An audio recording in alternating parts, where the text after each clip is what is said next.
আজকে আমরা আলোচনা করব, অর্থাৎ আলোচনা বিশ্লেষণ করব মধ্যপ্রাচ্যের জটিল অবস্থা অর্থাৎ যুদ্ধ নিয়ে, বা মধ্যপ্রাচ্যে যে অবস্থা এখন বর্তমানে রয়েছে, যুদ্ধ অবস্থা আগে থেকে রয়েছে, তো বর্তমানে ইরান ও ইসরায়েলের মধ্যে যে যুদ্ধ চলছে সে বিষয়ে বিশ্লেষণ করব। এ মাসের 13 তারিখ ইসরায়েল হঠাৎ করে ইরান আক্রমণ করে এবং ইরানের শীর্ষ স্থানীয় বিজ্ঞানী ও সেনাবাহিনীর কমান্ডারদের হত্যা করে, যা ইসরায়েলের মোসাদ দ্বারা পরিচালিত হয়। তারপরেই ইরান প্রত্যাঘাত করে এবং সেই ইরান তার ক্ষতি কাটিয়ে বিশাল প্রত্যাঘাত করে এবং প্রত্যাঘাতের ফলে, অর্থাৎ ইরানের প্রত্যাঘাতের ফলে ইসরায়েলের অনেকাংশ বিধ্বস্ত হয়, যা অনেক বিশ্লেষক বা অনেক মিডিয়ায় বলছে যে গাজার মতো অবস্থা হয়েছে।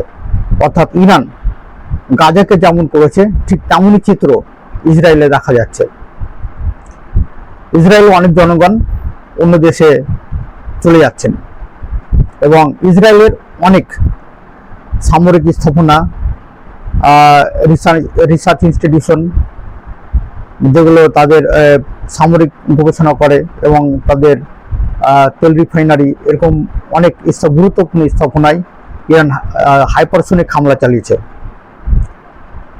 তো প্রথম ইরানে হামলার পর, অর্থাৎ 13 তারিখ ইরানে যে হামলা করেছিল ইসরায়েল, তারপরে ইরান প্রত্যাঘাত করে এবং প্রথমে খুব একটা ব্যাপক হারে করেনি, তারপর আস্তে আস্তে তার নতুন নতুন বৈচিত্র্যের মিসাইল দিয়ে আক্রমণ করে, যা বিশ্বের কাছে ধারণাই ছিল না যে ইরানের এত শক্তিশালী বা এত বৈচিত্র্যপূর্ণ মিসাইল রয়েছে, এবং ইসরায়েলের এবং আমেরিকারও ধারণা ছিল না।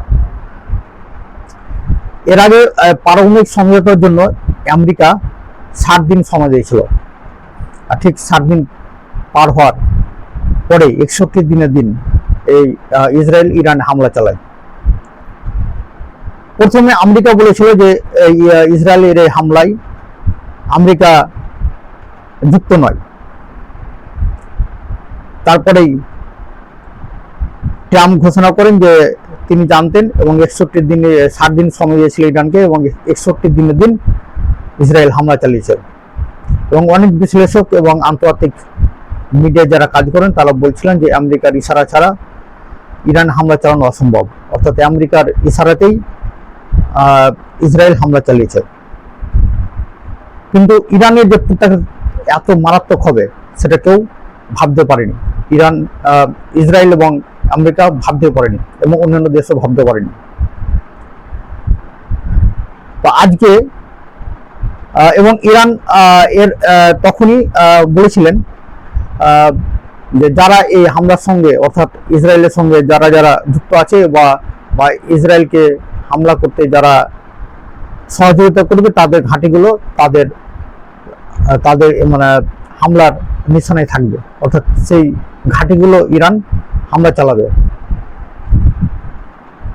এই কয়েকদিনের মধ্যে ইরান যে বিভিন্ন রকমের যে বৈচিত্র্যপূর্ণ মিসাইল চালিয়েছে, সেই মিসাইলগুলি হলো ফাতা 1, ফাতা 2 হলো হাইপারসনিক মিসাইল, যা বর্তমানে কোনো প্রতিরক্ষা ব্যবস্থা আটকাতে পারে না।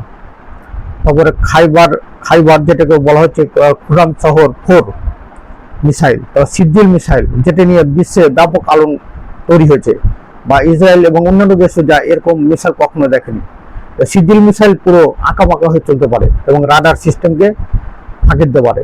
তো ইসরায়েলের যে বিভিন্ন প্রতিরক্ষা ব্যবস্থা, আয়রন ডোম, ডেভিড সিলিং, আমেরিকা 3rd মোতায়েন ছিল ইসরায়েলে, এবং অন্যান্য মধ্যপ্রাচ্যের অন্যান্য দেশেও আমেরিকা, ব্রিটেন, ফ্রান্সের প্রতিরক্ষা ব্যবস্থা রয়েছে, যারা আটকানোর চেষ্টা করেছিল ইরানের মিসাইলগুলি, কিন্তু কোনো প্রতিরক্ষা ব্যবস্থায় আটকাতে পারেনি, টার্গেটে একবারে হিট করেছে। এবং বিভিন্ন আন্তর্জাতিক মিডিয়া সহ বিভিন্ন আন্তর্জাতিক বিশ্লেষকগণ বলছেন এখন ইসরায়েলের ব্যাপক ক্ষয়ক্ষতি হয়েছে এবং ইসরায়েল এর যুদ্ধে ইরানকে চাপিয়ে দিয়ে ভুল করেছে। তো এরই মাঝে আবার আজকে একটা বিশাল ঘটনা ঘটেছে, সেটি হচ্ছে আমেরিকা যুক্তরাষ্ট্র এই যুদ্ধে জড়িয়ে পড়েছে। এর আগে কয়েকদিন আগেই ট্রাম্প 2 সপ্তাহের জন্য টাইম নিয়েছিলেন, যে 2 সপ্তাহ তিনি ভেবে দেখবেন যে ইরানে আক্রমণ করবে কি করবে না। তো আজকেই তা B2B বিমান দিয়ে সেই ইরানের কয়েকটি 3টি পারমাণবিক স্থাপনায় হামলা চালিয়েছে, নাতাঞ্জ, ইস্পাহান এবং ফোর্দো যেটা বলছে। তো ট্রাম্প বলেছেন যে তিনি বলেছেন সফল হামলা। আর আন্তর্জাতিক বিশ্লেষকগণ বা ইরান বলছে, আজকের বিভিন্ন আন্তর্জাতিক মিডিয়ার খবর, যে তাদের স্থাপনার সেরকম ক্ষতি হয়নি, আংশিক ক্ষতি হয়েছে। আর তাছাড়া তাদের যে ইউরেনিয়াম এবং গুরুত্বপূর্ণ যন্ত্রাংশ তারা আগেই সেসব স্থাপনা থেকে অন্যত্রে সরিয়ে ফেলেছেন, যেহেতু তাদের কাছে আগে থেকে রিপোর্ট ছিল যে আমেরিকা হামলা চালাবে, তাই তারা সেগুলো আগে সরিয়ে ফেলেছে। তা অনেক মিডিয়া বলছে যে ফাঁকা মাঠে ট্রাম্প বোমা ফেলেছেন। B2 বোমারটা কি, B2B মানে হচ্ছে স্টিল একটা উড়োজাহাজ, প্লেন, জেট প্লেন, এবং তার যে ক্ষমতা একটাই রয়েছে বাংকার ব্লাস্টার বম ব্যবহার করার। অর্থাৎ ইরানের যে পারমাণবিক স্থাপনা রয়েছে সেগুলো মাটির তলায়, এবং যে ফোর্দো এটি হচ্ছে প্রায় 300 ফিট নিচে রয়েছে, এবং আমেরিকা ছাড়া কোনো দেশের কাছেই মিসাইল ওই বাংকারগুলো ধ্বংস করার মতো ক্ষমতা নেই বলে অনেক বিশ্লেষক বলছেন। এবং ইসরায়েল হাতেও নেই, ইসরায়েল তার জন্য আমেরিকাকে যুদ্ধে জড়ানোর চেষ্টা করছিলেন। অবশেষে আজকে আমেরিকা যুদ্ধে জড়িয়ে পড়েছে, অর্থাৎ ওই ইরানের পারমাণবিক স্থাপনায় হামলা চালিয়েছে, ফোর্দোতে, ইস্পাহান এবং নাতাঞ্জে। তো আন্তর্জাতিক বিশ্লেষকগণ এবং ইরানও বলেছে তাদের ক্ষতি হয়নি, কারণ তাদের যে ইউরেনিয়াম সমৃদ্ধকরণ, তাদের যে ইউরেনিয়াম এবং যন্ত্রাংশ আগে সরিয়ে ফেলেছিল এই যে বিভিন্ন তাদের যে পারমাণবিক স্থাপনাগুলো থেকে। আর অনেক বিশ্লেষক মনে করছেন ফোর্দো যেহেতু মাটির তলে 300 ফিট অর্থাৎ 300 ফুট নিচে, যা ওই B2B আমেরিকা B2B দিয়েও তাদের যে বাংকার ব্লাস্টার বোমা সেটা দিয়েও বাস্ট করা অর্থাৎ ধ্বংস করা সম্ভব নয়। একবারে বোমা ফেলে সেটি ধ্বংস করা সম্ভব নয়, হয়তো কয়েকবার ফেললে সেটা ধ্বংস হতে পারে বলে অনেকে মনে করছেন।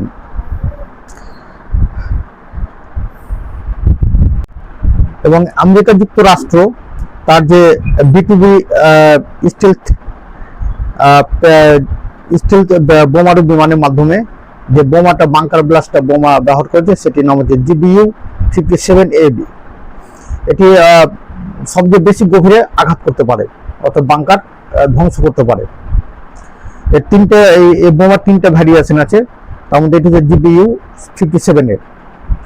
তো অনেক বিশ্লেষক বলছেন যে শুধু একটা এরকম বোমা ফেলেও ওই ফোর্দো যে পারমাণবিক স্থাপনা সেটি ধ্বংস করা সম্ভব নয়, হয়তো অনেক কিছু অনেকবার অনেকটি ফেলতে হবে তবে সম্ভব। কিন্তু ইরান যেহেতু আগে সব কিছু সরিয়ে ফেলেছে, তাই এটি বিশ্লেষকগণ বলছেন যে এটিতে আমেরিকার বিফল একটি হামলা। কিন্তু আমেরিকার জড়িত হওয়ার ফলে ইরান তার প্রত্যাঘাত নিতে পারে, যেহেতু আগেই হুঁশিয়ারি দিয়েছিল যে মধ্যপ্রাচ্যের যেসব ঘাঁটিগুলো রয়েছে আমেরিকা যুক্তরাষ্ট্রে সেগুলো তারা হামলা চালাবে। এখন দেখা যাক, এখন পর্যন্ত ইরান হামলা চালায়নি মধ্যপ্রাচ্যের ঘাঁটিগুলোতে। অবশ্য আমেরিকা যুক্তরাষ্ট্র তা মধ্যপ্রাচ্যের ঘাঁটিগুলো থেকে অনেক বিমান তা সরিয়ে নিয়েছে অন্যত্রে, যেহেতু তাদের কাছে খবর রয়েছে যে ইরানও প্রত্যাঘাত করতে পারে সে ঘাঁটিগুলো।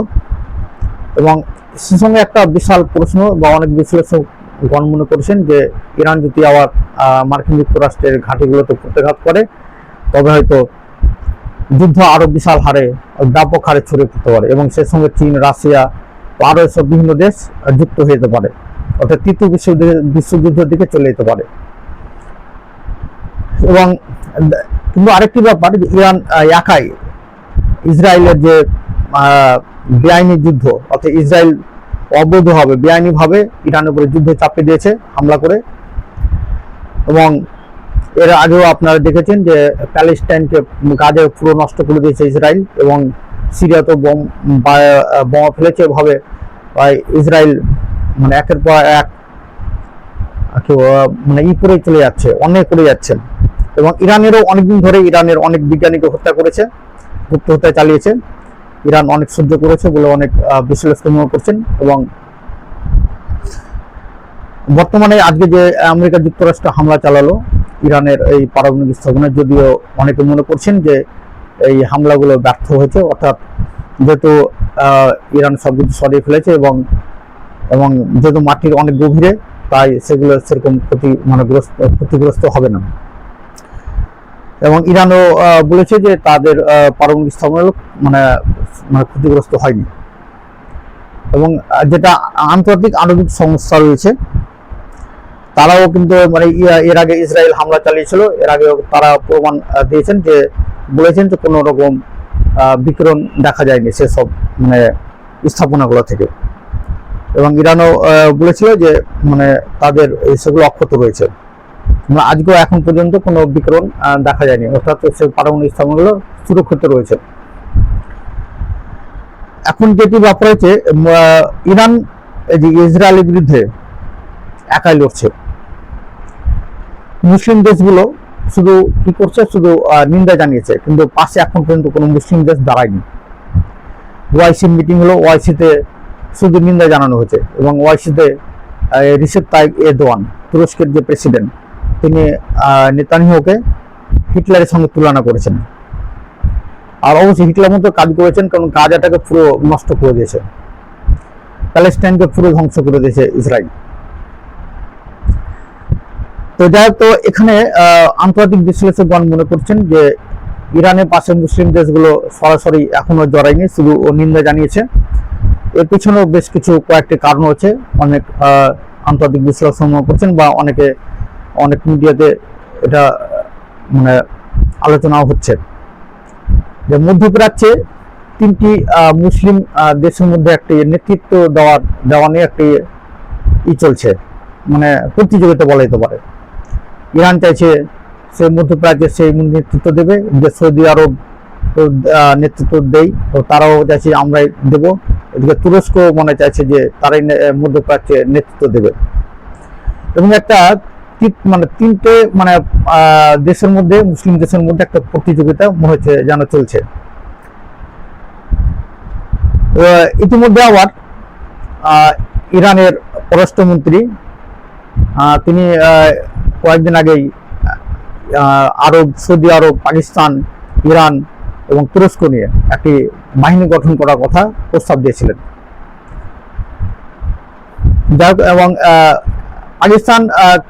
পাকিস্তান ইরানের পক্ষে অনেক পাশে দাঁড়িয়েছিলেন, কিন্তু ট্রাম্প আসিফ মুনিরকে ডাকার পরে সেরকম আর কিছু জানা যাচ্ছে না। মেন কথা হচ্ছে মুসলিম দেশগুলো শুধু নিন্দা জানাচ্ছে, পাশে কিন্তু এখনো মানে ইরান কাউকে পায়নি, একাই লড়ছে। এবং একাই লড়লেও ইসরায়েলকে কিন্তু মারাত্মক প্রত্যাঘাত করেছে, ইসরায়েল অনেকাংশ ক্ষতির মধ্যে পড়েছে। এবং অনেক আন্তর্জাতিক বিশ্লেষকগণ বলছেন যে ইসরায়েল হামলা করে ভুল করেছে, মানে এখন মানে সে কি করবে মানে খুঁজে পাচ্ছে না, তাই আমেরিকা যুক্তরাষ্ট্রকে যুদ্ধে জড়িয়ে ফেলেছে।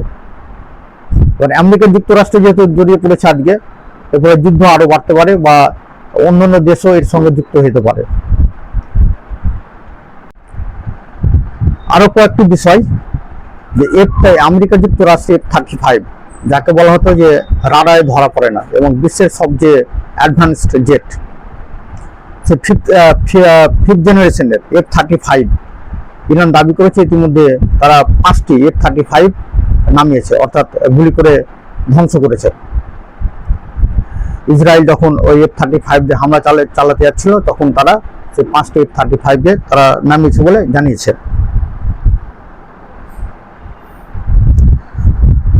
ইতিমধ্যে উভয় দেশেরই ক্ষয়ক্ষতি হয়েছে, কিন্তু ইসরায়েলের যা ক্ষতি হয়েছে তারা মানে ভাবতে পারেনি বা কল্পনাও করতে পারেনি যেরকম ইরান ক্ষতি করতে পারবে।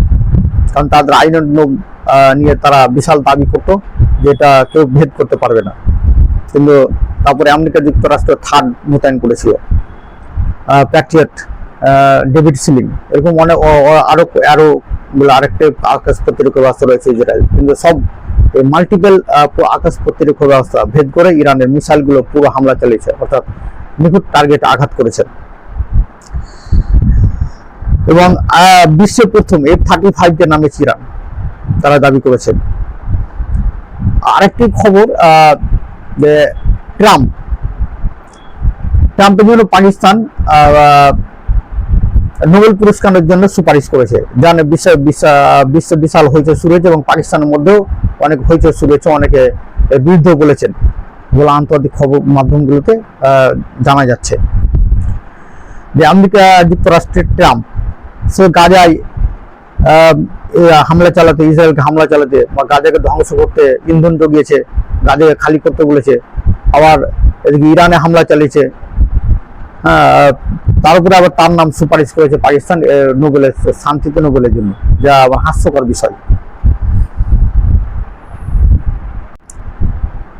ইরান ইতিমধ্যে অনেক মোসাদ এজেন্টকে অ্যারেস্ট করেছে এবং সে সঙ্গে তারা মিসাইল দিয়ে ইসরায়েলে অবস্থিত মোসাদের হেডকোয়ার্টারকে উড়িয়ে দিয়েছে এবং আরো বিভিন্ন সামরিক যে কমান্ড গুলো ছিল সেই কমান্ড সেন্টারগুলোকে উড়িয়ে দিয়েছে।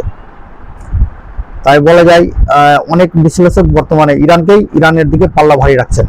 কিন্তু আজকে আমেরিকা যুক্তরাষ্ট্র হামলা করেছে ইরানের সে 3টি স্থাপনায়, পারমাণবিক স্থাপনায়, নাতাঞ্জ, ইস্পাহান এবং ফুরদো। যদি ইরান দাবি করেছে যে তাদের কোনো ক্ষয়ক্ষতি হয়নি এবং কোনো ঔষধ বিকিরণও দেখা যায়নি। যাই হোক, এখন পরে কি হয় সেটা এখন দেখার বিষয়, সময় তা বলে দেবে। আমেরিকা যুক্তরাষ্ট্রের প্রাক্তন প্রেসিডেন্ট বিল ক্লিন্টন বলেছেন, অর্থাৎ বিশাল একটি বার্তা দিয়েছেন যে নেতানিয়াহু তার পদ টিকে রাখার জন্য এই যুদ্ধ চালিয়ে যেতে চান। এবং বিল ক্লিন্টনের এই কথাটাই অনেক বিশ্লেষক, অনেক আন্তর্জাতিক বিশ্লেষক এই কথাটা বলছেন যে তারা, অর্থাৎ নেতানিয়াহু তার পদ টিকে রাখার জন্য, অর্থাৎ প্রধানমন্ত্রী থাকার জন্য এই যুদ্ধ চালিয়ে যেতে চাচ্ছেন।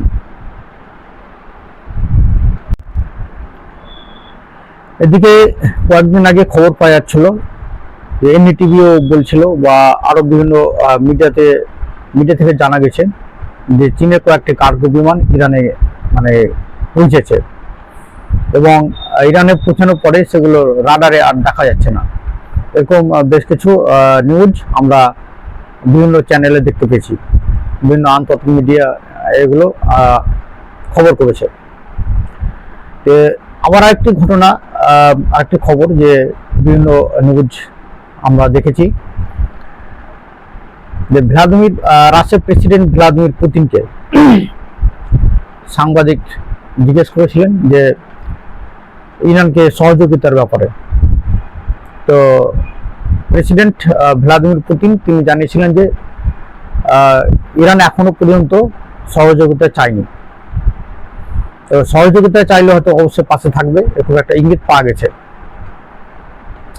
আর ইরান এখনো একাই লড়ছে, চীন এবং রাশিয়া, তুরস্ক ইঙ্গিত পাইছে যে এরা ইরানকে সহযোগিতার জন্য প্রস্তুত।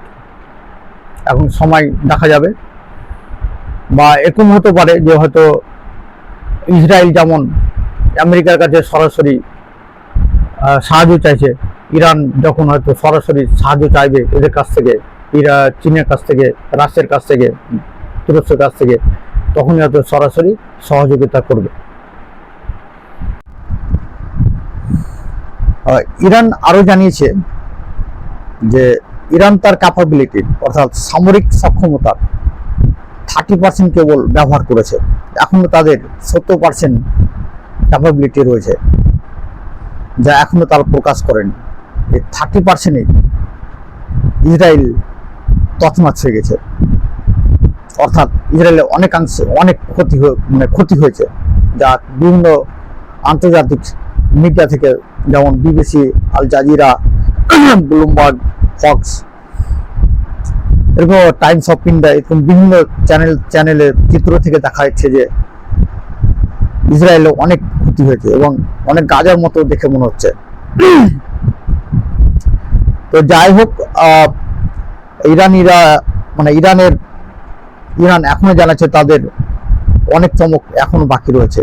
তারা ইতিমধ্যে মিসাইলে বিভিন্ন রকম চমক দেখিয়েছে এবং তারা বলছে যে তার 30% তারা কেবল দেখিয়েছে, 70% তাদের এখনো দেখানো বাকি রয়েছে। তো আরো এরকম বিশ্লেষণমূলক ভিডিও পেতে চ্যানেলটি সাবস্ক্রাইব, লাইক এবং শেয়ার করবেন।